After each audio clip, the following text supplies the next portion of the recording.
Chapter 1: A Second Life Beside the Sword Cleansing Pond. What the? So, have I really traveled through time and possessed the body of someone with the same name and look? For more than 2 hours, Ding Hao just sat by the sword cleansing fountain, looking down upon the weary and rusty black sword in his hand and his handsome reflection in the water. After all, he is still unbelievable. He remembered clearly that last night, he was having farewell dinner with his buddies, picturing their lives on campus and wishing each other good luck. They had been excited and drunk. However, when he opened his eyes and regained his conciseness, he found himself in this completely strange world. Being dazed for a long while, Ding Hao had to face the truth and persuaded himself to accept the fact that he had traveled through time. For some unknown reason, apart from the nostalgia for his previous life, he bore a feeling of thrill beyond description, as if he had had a second chance at life. Keeping his poise that even he found unbelievable, Ding Hao frankly accepted this new world and his new life. Maybe it was because of the unyielding adventurous spirit in his bone. For more than 2 hours, he had been retrieving memories from his new body and had learned a lot of things. This was a world called Land of Infinity, packed full of sects, where only strong ones survived. Human beings and monsters ran this world together. The swordsmanship-seeking sect he belonged to was an 8th-grade swordsmanship sect based in one of the 16 provinces, Snow Province, in the desolated northern part of Land of Infinity. The swordsmanship-seeking sect was one of the human-governed sects from the 1 academy, 2 villages, 3 sects, and 3 clans in Snow Province. It had occupied a large area on the swordsmanship-seeking mountain and had many disciples, including kung fu masters and gifted geniuses, for more than 1,500 years since its establishment. As a prominent sect, it was important to set up a good image among the kung fu communities. However, even dexterous experts were still humans and needed to eat and drink, which leads to the necessity of sanitation. When the proud kung fu practitioners did not bother sweeping their rooms, an organized supporting department came into existence naturally. Ding Hao was not a disciple of swordsmanship-seeking sect. He worked for the supporting department. More specifically, he was a boy servant who swept roads in mountains every day. When he retrieved his memories of this life, it was strange that the memories before he was 10 were absent. He did not know who his parents were, or how he showed up on Swordsmanship-Seeking Mountain. The only family he could remember was his younger sister, under 5 years old at that time. They were all by themselves then. In the winter when he was 11 years old, Ding Hao was out on his duty. Someone spotted a mysterious and strong woman in white, took her away.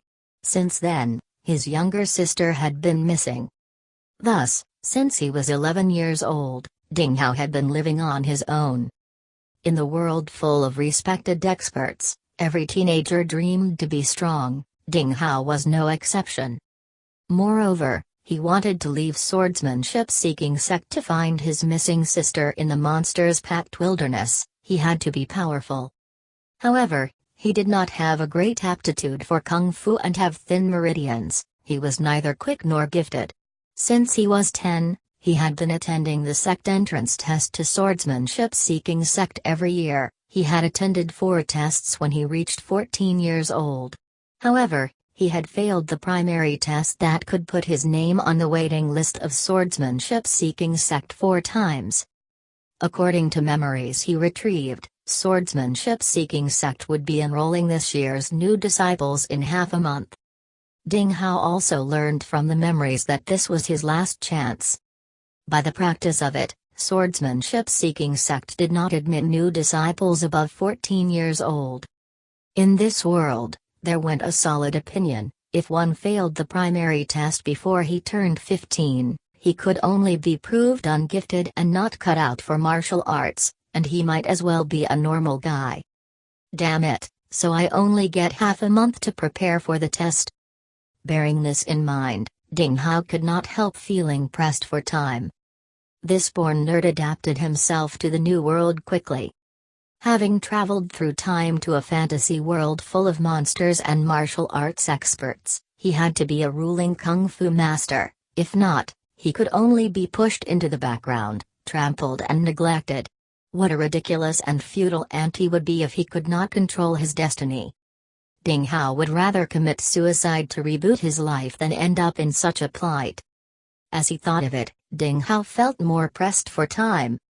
He knew he must do something now. Then, he rose up. Standing by sword cleansing pond, he contemplated for a while and closed his eyes. He dug through his memories of swordsmanship in attempts to find a clue as to how to strengthen himself. Suddenly, he opened his eyes and something seemed to dawn on him. He made the rusty longsword in his hand vibrate and stabbed forward. He performed a style of swordsmanship skillfully. Over the past 14 years, even though he was just a sweeping boy servant, he had learned some basic swordsmanship styles as an associate member of the great swordsmanship-seeking sect in the course of his sweeping duty.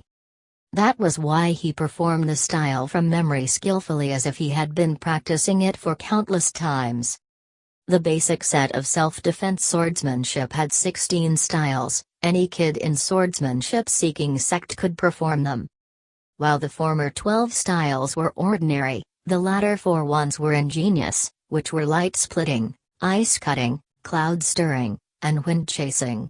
If one performed them in a row, he would release uninterrupted bright sword light that could block more than 10 bulky guys.